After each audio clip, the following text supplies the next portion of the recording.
Bonjour, c'est Maverick BZH. Je fais une petite vidéo pour commencer l'année pour la pêche. Là, on est samedi. Ce sera ma première fois pêche en surf. Il fait super beau. Tout à l'heure, je suis allé chercher quelques appâts. Alors, j'ai des nérides de vase, j'ai des nérides de sable, dont les gravelles blanches, gravelles rouges. J'ai des crabes durs et des crabes mous. Et puis les aéridicoles. J'ai pas fait grand chose, ça sert à rien parce qu'en ce moment ça va pas boire énormément. Puis de toute façon avec ça, même si ça mord, il y a de quoi remplir le coffre d'une voiture en poisson. Donc voilà, c'est mon premier essai. J'ai mis la canne à l'eau il y a une minute. Comme vous voyez, hein, il y a un petit peu de monde qui se promène, mais il n'y a pas de pêcheur. Généralement, ah si, il y a un pêcheur là-bas au Maguire. Généralement, quand il n'y a pas de pêcheur, ça veut dire que c'est un signe qu'il n'y a pas de poisson. Mais bon, ça, c'est vrai à dire aussi des fois. Voilà. Bon, le matériel que j'utilise, là j'ai un Daiwa Tournament spécial mer avec une version QD. Je veux dire que le frein en fait en un quart de tour on le met libre où on le serre. Ça en fin de combat c'est super pratique.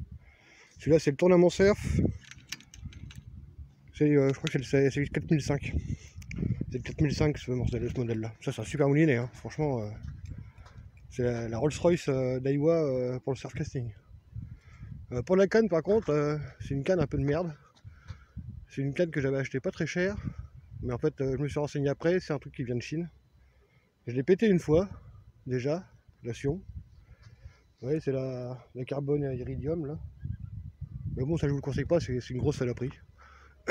J'ai galéré pas possible à réparer le Sion parce qu'en lançant un plomb de 150 grammes elle a pété. Donc c'est vraiment de la merde. Ça doit être bien juste pour pêcher 5 jours par an quand on est en vacances, mais comme nous on pêche intensivement, c'est vraiment de la merde. Donc j'investirais dans une bonne canne Daiwa après. Le Tournament Surf ce serait bien, mais c'est pas donné. Ah c'est ça, c'est un 4005 que j'ai là. Dessus j'ai une 13 PE dessus, qui fait 16 centièmes. Et je peux vous dire que c'est sacrément costaud. Alors là j'ai éché avec... j'ai éché au vert, j'ai des petites tables depuis tout à l'heure là.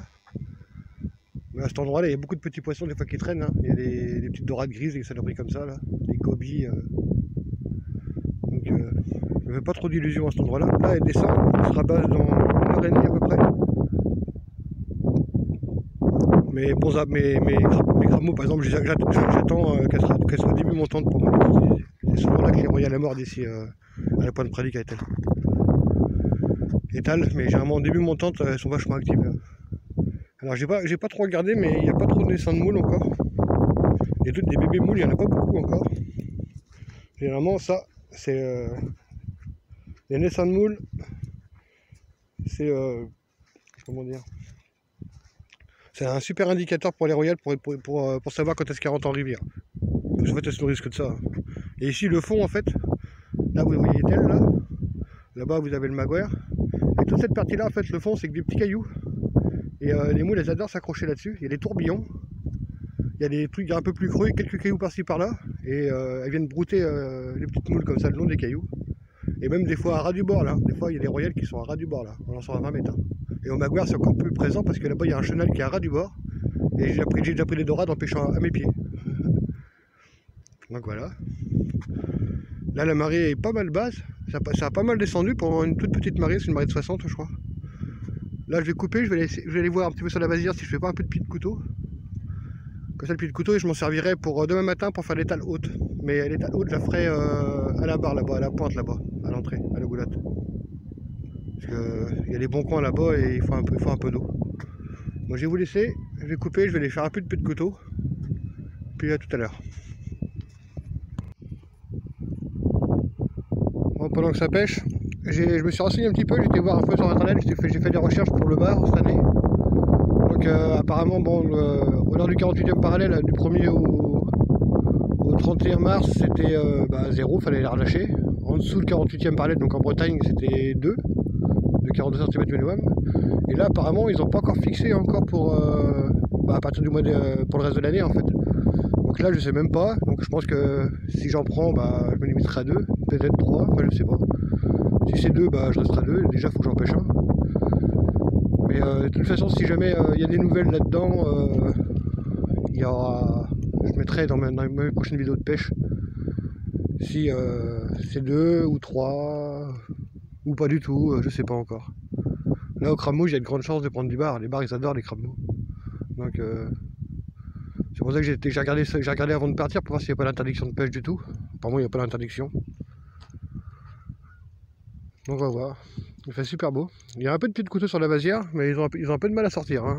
Bon, mettre du sel, ils crachouillent, mais je pense qu'ils ont froid encore. Hein. J'ai eu aussi un peu de trous de bibi. Donc c'est bien pour cet été. Pour la pêche de nuit, c'est bien ça le bibi. Bah là, comme on ne peut pas pêcher de nuit, de toute façon, donc je leur fous la paix pour l'instant. Ils vont se reproduire comme ça.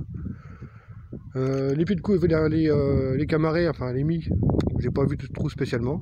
Donc c'est encore un petit peu tôt. Ça grandit vite ces trucs là, donc il faut en un mois, ils sont minuscules et puis un mois après, pêcher avec. Les pieds de couteau, n'oubliez pas qu'il y a comme une réglementation, c'est 10 cm. Donc là j'en ai fait 5, mais ils font tous 10 cm, donc c'est bon. Demain j'irai faire les hautes demain matin avec ça, avec quelques crabes et puis quelques vers qui me restera, et ça suffira. Mais bon, il n'y a pas beaucoup de petits poissons, donc si elle les touche, bah, ça sera pas vilain normalement. Le courant tout à l'heure s'était bien calmé, et là ça se remet à pousser. C'est la tresse qui chante, elle siffle.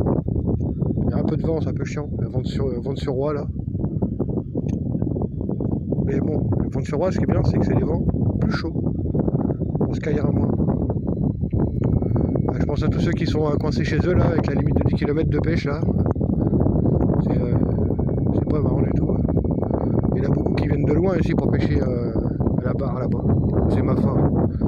Et s'ils n'ont pas le droit de venir, ils doivent être dégoûtés en fait.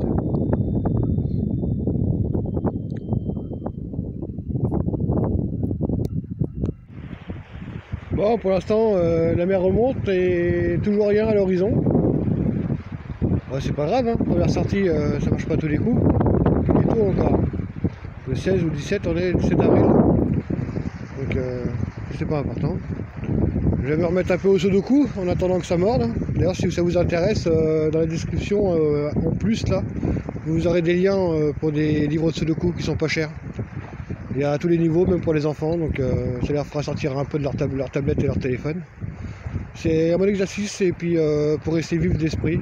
Donc n'hésitez pas à aller voir et puis voilà, ils sont pas chers donc faut profiter, les sudoku, c'est toujours intéressant. Je vais rester encore un petit peu, je vais encore attendre encore 1 heure à peu près et puis je vous reprends. Alors, résultat de la première session de pêche. Bah, pas de poisson, toujours, quelques touches. Je me fais souvent bouffer mes appâts. Mais je ne suis pas brûlé pour autant. En attendant, j'ai fait un peu de coque, pas lourde, et les pieds de couteau qui me restaient. Donc ce sera mon dîner. Voilà, pas au soir parce qu'il faut désabler les coques, sinon ça va croquer. Mais demain soir, hop, j'ai mon repas pour demain soir. Donc pour info, si vous ramassez des coques, ça contient 40% de protéines pures. Donc vous avez qu'à calculer hein, ce qu'il vous faut comme protéines par jour pour un repas. Et voilà quoi, ça fait à peu près 500 grammes de coques par adulte. Ça fait à peu près 200 grammes de protéines pures. Donc ça sert à rien de ramasser 5 kg par personne. Vous voyez ce que je veux dire hein. Donc sachez-vous limiter. Et puis voilà, hein, 500 grammes de coque ou 600 grammes des fois comme les moules là, ça suffit largement pour se nourrir. Il n'y a pas besoin de ramasser 5 kg par personne et après de les mettre dans la poubelle. Voilà, juste comme ça pour dire quoi. Parce que ça se voit couramment ça dans les poubelles après les coques. Parce qu'on en ramasse trop, on va donner ça aux copains, aux voisins, mais ils en veulent pas donc ça finit dans les poubelles. Donc ramassez uniquement ce que vous mangez. Et puis voilà. Bah, sinon je vous souhaite une bonne journée. J'espère que la vidéo vous aura plu. Et puis je vais bientôt en faire d'autres. De toute façon, hein, je vais continuer là. Le week-end prochain, je recommencerai. Et puis peut-être demain, mais là, le temps se gâte quand même pas mal. Le temps se gâte, il y a quand même beaucoup de vent, donc je sais pas encore. Sinon au pire les pieds de couteau je les mangerai aussi demain soir, parce que c'est super bon à la poêle. Et n'hésitez pas à vous abonner et à partager. Regardez les liens avec les livres au-dessus le coup si vous ne pouvez pas aller à la pêche et vous voulez vous occuper. Et puis je vous souhaite une bonne journée. Allez, au revoir.